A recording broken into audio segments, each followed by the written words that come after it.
and we begin right away to ask questions about what could be the science that is informing a contemplation of easing the restrictions in Ifeda. Already it does appear that there was some disquiet about, removing the lockdown at a time when it was removed. And as you know, that our numbers have climbed so very fast. And in the last 2 weeks, it has risen so rapidly in the leaps, so that we are nearing 6,000. We have done 5,638 confirmed cases. Joining us on Zoom is Kwame Sapong Esiedu, pharmacist and fellow, Ghana Center for Democratic Development, CDD. Kwame, thank you so very much once again for making time to join us from your UK home. Samson, for having me, and thank you. Good morning to all your listeners as well. Great. So our audiences have been very excited about how straightforward you have been in educating them and dealing with the matters in the manner you have done. The first question we would like to ask will be on the basis of these clips that we are going to watch now. There was a press conference held, and we have heard suggestions that the restrictions might be eased now. In fact, not only suggestions, but there have been actual steps that have been taken as far as the tourism authority is concerned and that affiliated ministry is concerned. Something happened and got people really mad, and within some minutes things got changed. We also have some of the clergy who have been clamoring for an opportunity to go back in the church rooms, church houses. Let's listen to Dr. Bedu Sarkodie, doctor who is Director of Public Health of the Ghana Health Services. We'll hear Kweku Ajimanmenu, who is the Minister of Health, and Kojo Opon Nkrumah, who is the Information Minister, on easing of the restrictions. We'll come back to you right away. The new cases confirmed that added to what we reported 122, with the distributions in Greater Accra 57, Ashanti Region 62, Central Region 2, and Western North 1. 2 more new deaths were added up, bringing the death toll to 24, with 24 deaths among 5,530 cases. The death to positivity rate, which we term as the case fatality rate, stands at 0.43%. Coronavirus has come to live with us. It will have nowhere to go, and we'll have to live with it. There are several diseases that we live with. Malaria has been with us for how long now? HIV/AIDS came. We have never been able to take it off. We still live with it.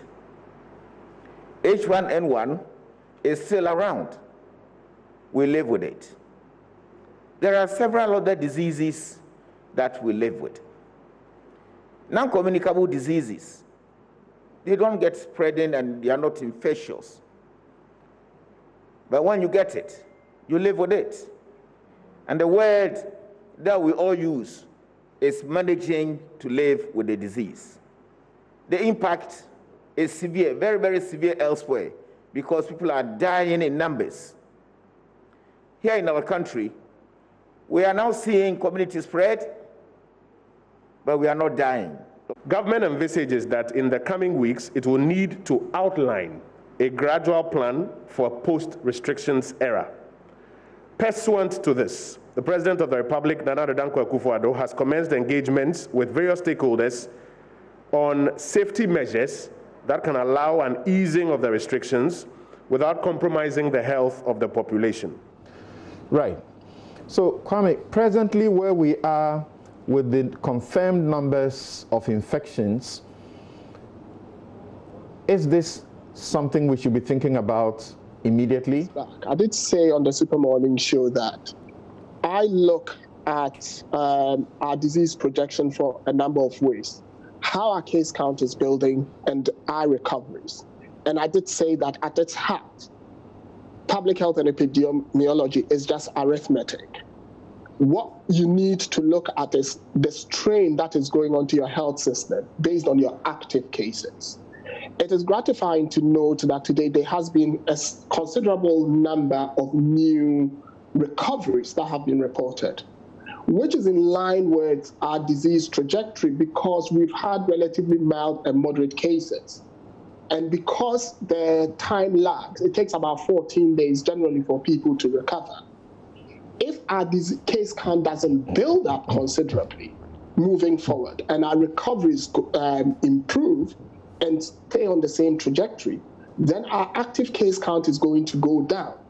If that happens, then yes, our health system would be able to cope because it's coped this far with the numbers we have. So there's no reason why it cannot cope with less. Having said that, that would also rely on our human behaviors. If you look at currently the latest, Ghana Health Service information that was released, you would realize that our daily test numbers are going down slightly if you look at the data.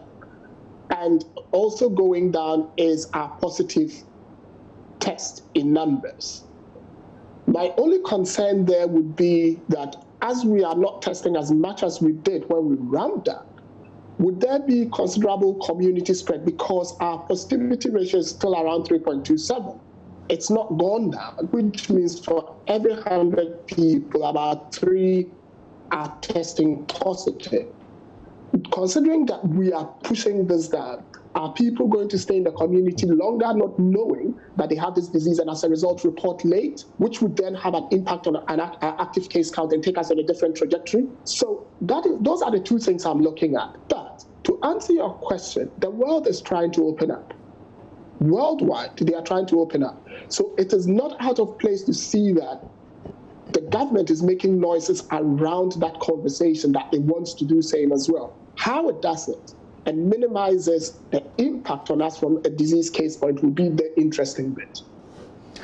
What do you make of what happened between the tourism, the regulator of the tourism industry and the ministry? Well, I think that was a bit of an embarrassment, to put it mildly. It was because I would have expected that the regulator would have liaised with the ministry to make them understand whatever communication they were going to put out. Unfortunately, that didn't happen. So we had a situation whereby some even said that the regulators, information that had been put up was fake, and therefore it became a huge problem there because it was more like, what is going on here? Were we being taken seriously? Were we being treated as children? And this was a bit of a concern for me. So at least I am happy that the ministry has put things in place to actually streamline the whole problem. Mm. So if you look at what the directive that came from the regulator, as in the Ghana Tourism Authority, it just opened up. It said all hotels can operate as normal and host their guests subject to the specified elevated hygiene protocols and social distancing. 2, food chains and restaurants can operate, sit down, as well as pick up and delivery services while observing appropriate social distancing and hygiene protocols. Drinking bars, that's the 4th one. Drinking bars can operate while observing appropriate social distancing. What would have been the consequence if this was allowed? Well, the first thing you have to look at something is the fact that it's not possible to wear a face mask and eat or drink. So that would have been a fundamental breach of the directive from the president, which said that we should wear face masks when we're in public. So that in itself was a challenge, if you put it mildly. The second thing was that when people have consumed alcohol, that social interactions change considerably. And therefore, even in rational times, we are struggling to see the general public obey these social distancing protocols or obey them in buses, let alone when they've let their head down. That was another challenge. And the fact that we were going to then allow people to more or less take responsibility at a time when we have realized that educationally people do not even have a good understanding of why they should be doing the things we need to do to keep this disease at bay was something that worried me. Right. But whilst the ministry issued a further directive and said, 1, food chains and restaurants, including hotel restaurants, can operate takeout and delivery services only. So you don't go in there and sit and eat and drink. Drinking bars remain closed. So this was very emphatic, instead of the earlier one that drinking bars could operate. The other issue that comes up is that in the main legislation, if you like, the EI 4064, which provided for these measures and prohibited conferences, gatherings, festivals, workshops, among others, it provided an exemption for the list that the tourism authority had actually said could go ahead and do what they have to do. So by law, as we speak, what the tourism authority said was in compliance with the law. It did not flout any law. So that today, as we speak, if anybody, any hotel, any restaurant, drinking bar operator went ahead and operate in the manner that the tourism authority directive said, you could not arrest them. You couldn't do anything to them, because they have enjoyed an exemption in the original law itself. Well, yes, but at the press conference, if you listen to the tourism minister, right, she did point that out. And I think that in times like this, common sense must prevail as well. The fact that you see a loophole in the law, and you realize that that loophole could probably put people in harm's way, doesn't mean that you should profiteer and exploit the loophole to your advantage. Because what you'll be doing is trying to get business. But if you are not careful and the people came into your premises and got you infected, you probably might not even live to enjoy the profits. That's right. So common sense has to prevail here. It shouldn't just be that, oh, there is a hole, I can jump through it, I can jump through the hoops and I'll get there. I don't want us, we need to, as far as possible, be rational and support some of the things, even if the legislation has left gaps. At the end of the day, it's our life. It's not just about government. It is our life as well. That's right. So it's public health. And as we know, not everybody will be as compliant and act in good faith like you are saying. Not everybody would want to comply with all the rules. And some of these operators have been very excited about the opportunity to do their business. I require the government to protect me. If you have seen an error, you fix the error. You don't just come tell me about the error, because there are bad ones who could take advantage of the error and you couldn't do anything to them, but members of the public will be hurt. You're right there, and therefore I would expect that government would correct the anomaly. That is important, that loophole is blocked. But in the meantime, you lawyers would say, he who goes to equity must come with clean hands. If you genuinely know that there's a pathogen on the loose, and you say that because there is a hole and you cannot be arrested, you would exploit it, that is bloody-mindedness. You are just being foolhardy. Right. And it is like you said, it is about your health, it is about my health. At the end of the day, you can get infected. Forget about even the general public coming into your premises. What if you got infected? What if you lost your life? What if you lost your livelihood and you are the main breadwinner of your family?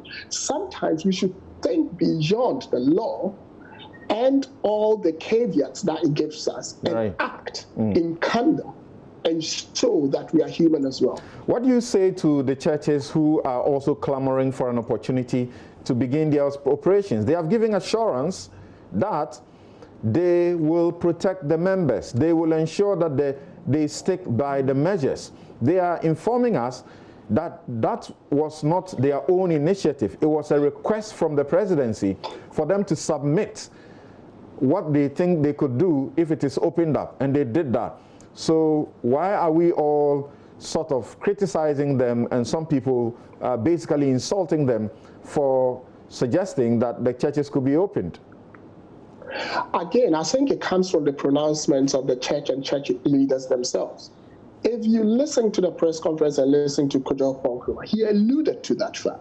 He did say that the president had asked for suggestions and inputs, because obviously the conversation about opening up is ongoing. But the thing is, if you make a suggestion, it doesn't mean it has been taken. You lawyers would say advise. If you advise your client is not compelled to take your advice. But that advice comes with considerable professional input, and that is what has to happen. So I would have thought that the church leaders would have given their professional input.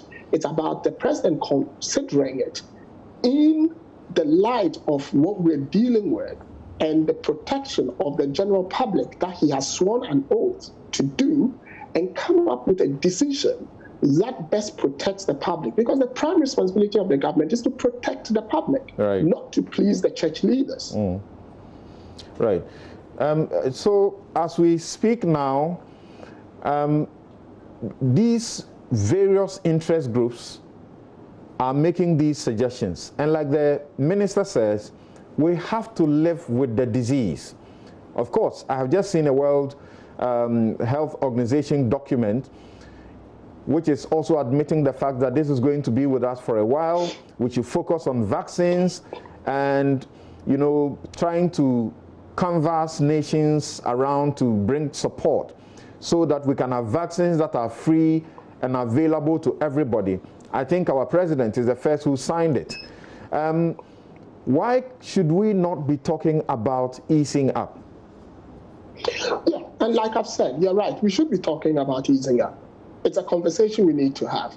If you remember 2-3 weeks ago when I was on this same program, I did say that this virus is going to stick along for a long time. And that was a reality that a lot of people were not prepared to live with. The issue is that if you look at it from a world opening up standpoint, no country that has gone down its epidemiological curve would want a second spike. Okay. Which means if you are coming from a country where you've have a history of infections, they will have to find a way of making sure you're not infected. And that's why there will be quarantine protocols in place. That if you come to Ghana, for example, 14 days, now the UK is saying the same thing.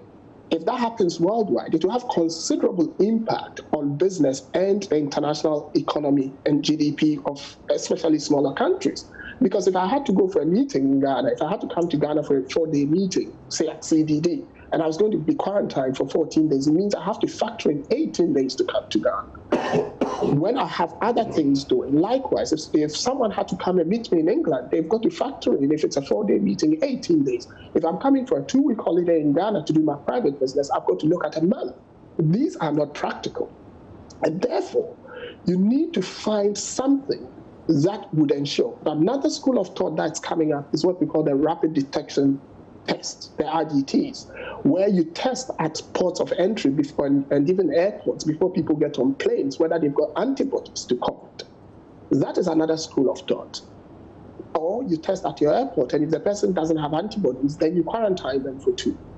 Alternatively, then you have to induce immunity using vaccines. The question about the vaccines is that the countries in the, middle belt of development, the lower middle income and middle income countries, are considerably disadvantaged when it comes to vaccine research.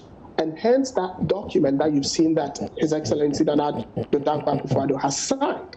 The bigger question is about the fact of how that can be implemented. Because the point is, these countries where the research is taking place have committed their nation states and their citizens and exposed them to this pathogen so they can get the antibodies and start developing a vaccine. That has come with collateral damage in high mortalities. If you look at somewhere like the UK, they've had high mortalities. In the US, they've had high mortalities. But what is the collateral positive. It is the fact that a country like the UK is leading with 2 of the vaccine candidates. And even yesterday, the preliminary research from macaque monkeys to show that immunogenicity generates immunity in these monkeys after 4 weeks using the Oxford vaccine, which is a very positive thing, which most likely means that those who have been injected in human subject in the phase 2 trials, if the same thing is produced, then we are on our way to a vaccine. What is the contribution of us in Ghana, Africa, going to be? Are we going to be part of the phase 3 trial of this vaccine so we can go into bilateral agreements and say, because we contributed to the development of this vaccine, it is only right that our citizens can benefit fairly from it? If we don't do that, then I doubt it will be acceptable just to go to them cap in hand and say, after investing your human resource, your financial resource, your scientific resource, investing your pharmaceutical industry and getting this as a huge cost, come and give it up to us for free. That's interesting. Even that is against natural justice. Yeah, that's interesting. So even as I look at that WHO document, you can tell that countries who are committed in finding a vaccine are not subscribing to it yet. And bigger corporations who are investing money into vaccine, nobody is subscribing to it yet. We can only pray that maybe sometime soon they will agree. Final question to you. The Minister for Health complained about the lack of compliance, the level of compliance with the protocols. He's been talking a lot about it, and anytime he has the opportunity, he literally is pleading on his knees with everybody to abide by these measures. For example, wearing of the mask. He was literally at the point where he said maybe very soon we'll have to translate the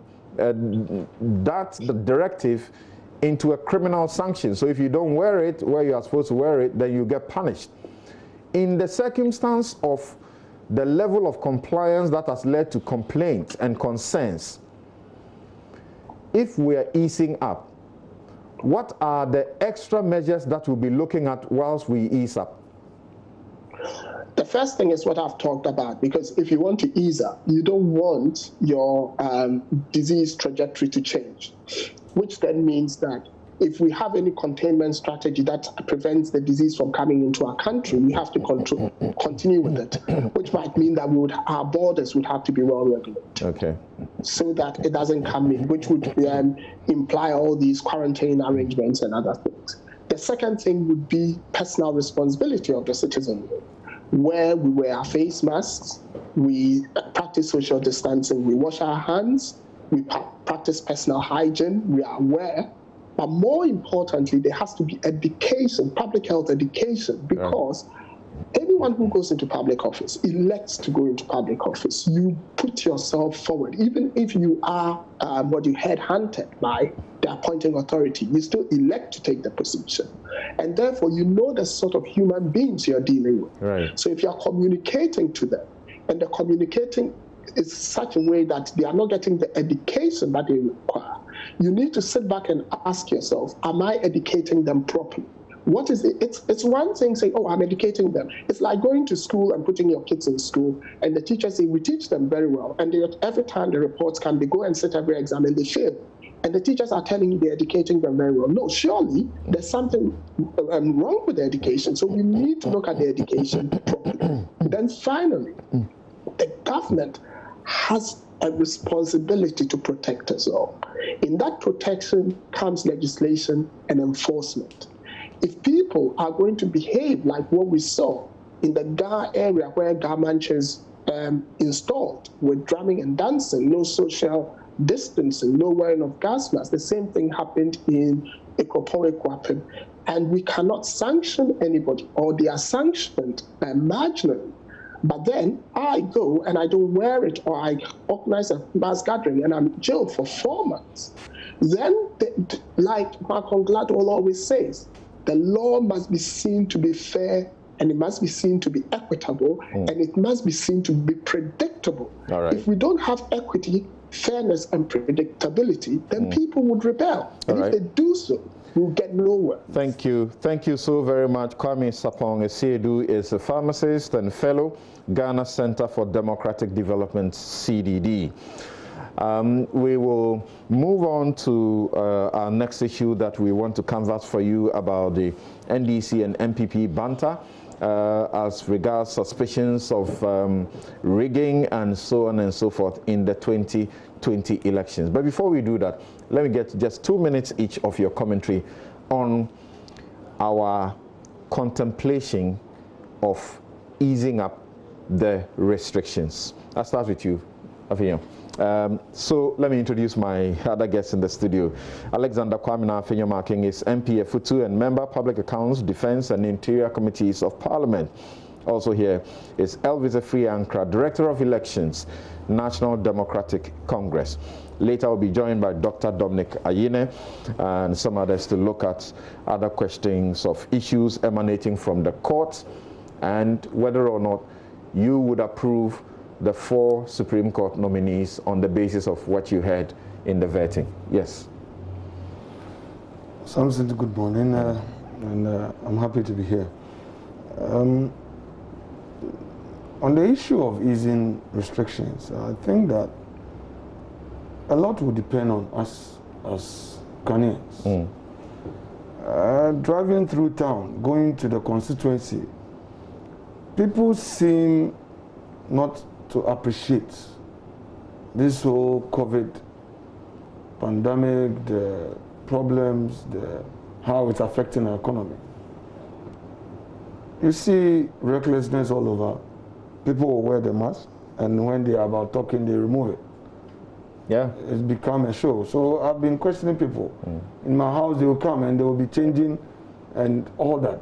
You can't sack people, but that's what they are doing. So to me, if we are not careful, we may find ourselves being under these rather unpalatable conditions for rather too long. If we can accept that collective discipline and comply, we'll be better off. Businesses are being affected. I spoke to a banker a week ago and I asked him, so how are you doing granting loans? How are businesses faring? He told me bad, because they have to now do risk analysis, go the extra mile to find out how you are going to pay. And a lot of businesses rely on overdraft loans. Very few businessmen have liquidity. Liquidity is a problem. Yeah. So if we are not careful, we would do the politics, the blame game, and all that. But at the end of the day, it's a country that will be affected. So far, it appears that our health authorities, the team that was put together by government, is doing what it's supposed to do. The testing, the responses, and all that. I am particularly happy about the rate of recovery, that at least we are responding, that people are responding to treatment. The death rates are very low, but it should be zero. That's our expectation, that people should not die from COVID. Yeah, right. But if we can minimize the community spread, all of us must adhere to the safety guidelines, the precautions, the protocols, that keep a distance, wash your hands, wear your mask, and all that. So if we are to contemplate the easing of the restrictions, then we must equally contemplate further discipline by ourselves. Right. I mean, if we are not disciplined, we can't contemplate much more discipline on the way we do the way we do things, and we allow things to go the way it's going. I'm afraid. But there's also an expectation on authority to be seen to be more coordinated in the COVID-19 fight. Of course, we know our principle or our strategy is testing, tracing, and treating people. But when you have what happened in the course of this week within the Tourism Authority and the ministry, some say that exposes or confirms the accusation that was made, particularly by the NDC's COVID-19 team, that there is no coordination in how things are done. How come they didn't speak together to be sure that you can't say drinking bars should go ahead and, you know, operate and accommodate people, and then you can't also say restaurants, hotels should have people come in and sit in there, among other things. And I have a particular concern that the president announced the extension of these measures on Sunday. By my last check at the government press, we have not brought the law that should bring the extension. What it simply means is that the president, just by word of mouth, said it has been extended. That word of mouth is not law. It means there's actually no extension until the EI is made. Why does the president make these announcements and it takes a week before we see the legislative instrument that should back it? There are people who are very worried. They say this is a government that, yes, there are people who are worried who say this is a government that has a lot of lawyers. What is going on? Well, you see, something on the issue of coordination, I think it can always be better. I mean, you cannot say, if you look at even the way government structured its communication. At the Ministry of Communication, my respected colleague, Kojo Ponkroma, would make his presentation and allow the various sectors, the various professionals to also come and make their presentation. I think so far so good. Yeah, that's going on very well. Yes. So if there are a few issues here and there, once it's been brought to their attention, I expect that it gets better. On the issue of the executive instrument, I may have to check, to be honest with you. You cannot say that the party has so many lawyers. The government has lawyers. I'm telling you what people who are concerned are saying, that in the presidency alone, there are a lot of lawyers there. So all you need to do is that if the president has said something, you just change the communication into a paper known as a I would have to check, to be honest. That's all. I have to check, to be honest. Okay. I have to check, Right. So what do you have to say? If we're easing up, how should we go about it, having listened to the experts? We are not in normal times. Ordinarily, everybody wants to go about his normal duties. Right. It's affecting businesses, affecting families and all that. But at the end of the day, we all need to be alive anyway to be able to fulfill those functions that we would normally have done. So I think the primary objective and focus of government and everybody concerned is to save lives. I was very worried when I listened to the Minister of Health. You know, in communication, it's not just the words that you say, but the tone, the manner. In one breath, you are educating the public to be careful, they should observe social distancing protocols. You have not come out to put in place a proper mechanism for easing the lockdown. And then you come to the public and say, well, we must live with it. It's normal. Malaria, we live with malaria, we live with... That's a fact the whole world is talking about. Yes, but that kind of posturing, you already have a population who are very nonchalant. They can't be bothered. People say when you drink akpateshi and brukutu and sobolo, this thing will not affect you. So when you have a minister in charge of that sector and comes out in a very nonchalant manner without putting it in a proper context, that look, we need to be more careful, but the way he went about it is like, look, this is normal and we are going to live with it. It's not normal. If it catches you, did he really say that? He said, I paid close attention. He was actually thanking God that wearing the mask prevents us from eating and drinking. And you see, for me, it is the tone and manner. It was a very nonchalant posture. And I'm saying that when you have that kind of attitude, subconsciously, it's not just the words. Subconsciously, you are telling people that, look, I mean, business as usual. Already people are behaving as if it's business as usual. That's it's not true. Business. That's and then true. the most serious aspect is that he said before the virus, there were no beds in the hospital. And that now that the virus has come, our hospitals are empty. You see, that was shocking.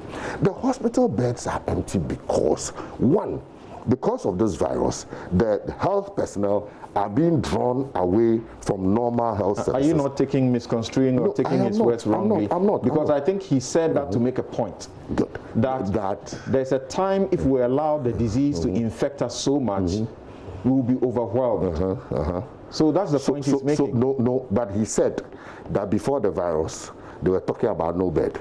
Now that we have a virus, the hospital beds are empty. He said that. I listened to him. So when you say that, without understanding that it is because of the virus, first of all, when people go to the hospital, most of the medical personnel have been drawn to deal with coronavirus. So people are not actually going to the hospital.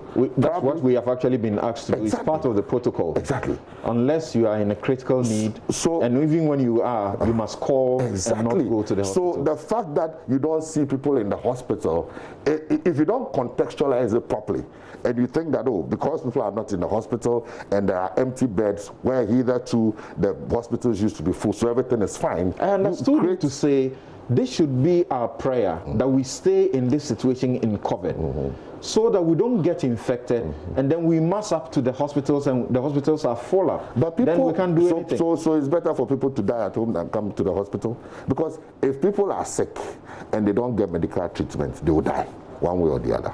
The best way is for them to go to hospital to receive treatment. You have a situation where, because of COVID, apart from the fact that the medical personnel have been diverted and redirected, we must however be thinking about easing up, right? Redirected.